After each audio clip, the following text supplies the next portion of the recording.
Well, hi there. We are over this month or so highlighting some of our ministry partners. One of them is Freedom for Faith. I'm here with Michael Kellahan, Executive Director for Freedom for Faith. Welcome to TAC Online Church. Thank you. Great to be here.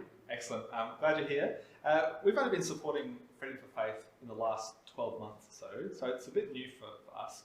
Would you take us back? Just give us a bit of an outline of what Freedom for Faith is, how it came about. Well, let me start by saying thanks. We're really grateful for the partnership, and it's local churches linking up around the country that are making a difference for us. Historically, we came into being because in Canberra, parliamentarians all the time are wanting to talk with churches about issues that affect them and that affect the country. And they just can't do that with thousands of different groups, and so it makes sense for them to be able to say, oh, here's a group that represents a broad range of churches and is able to speak in a way that kind of gives them the options they need to do business. Some will say, thinking about this, that Christians shouldn't necessarily expect freedom. Christians should expect even persecution, maybe shouldn't be involved in this way in the legal space. What do you say to those kind of objections? Look, I don't think there's a way to get out of the legal space.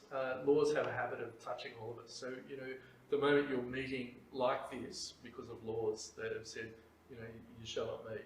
As you walk through the car park here, there are laws that govern how many car park spaces you need to have.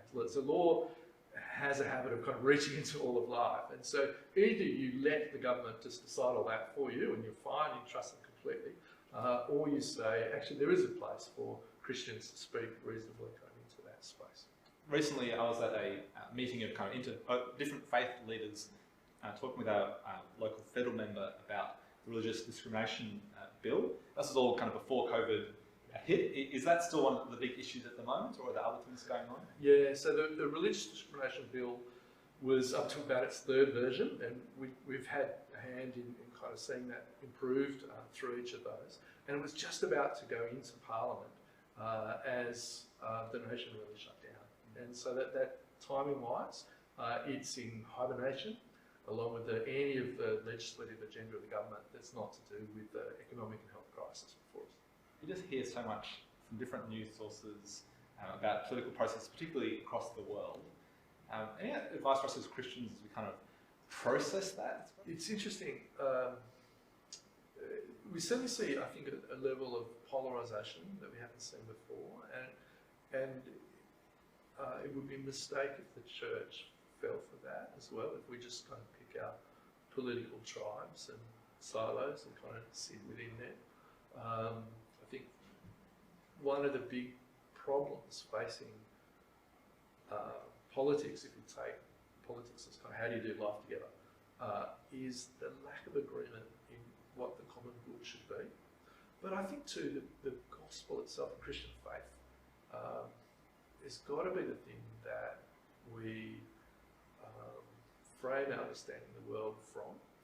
And so when it comes to issues like, you're seeing a huge unrest with Black Lives Matter, with tearing down statues, with questions about democracy itself. I think I personally have found it a comfort to be reading in the Psalms about the way that the nations are to praise God because He's sovereign over them, and the way that He will judge the nations is something that's supposed to give comfort. We're just ordinary people out here, and politics seems big and scary at times. How can we, ordinary people, be involved appropriately in the political process?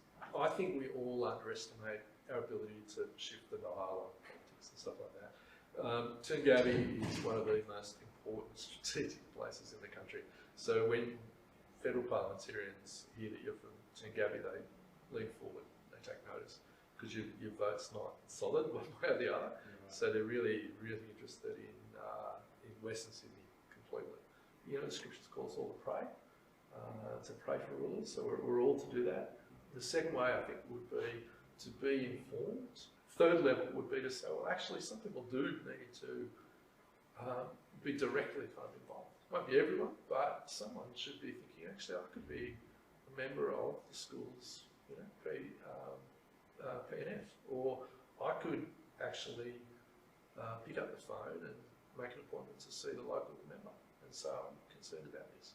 It's just like getting an appointment with a GP. Like, it's not that hard. You can actually do these things.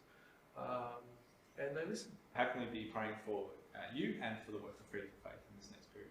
It's certainly been a time of great disruption for us.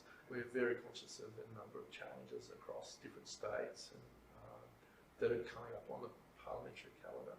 If you're watching at church, you'll only see a portion of this interview. We'll release the rest of that to you in other ways, so you can get the whole chat. Thanks so much, Michael, for being with us today. Pleasure. Thanks for your work with Freedom of Faith, and we look forward to following it in the future. Great. Thank you.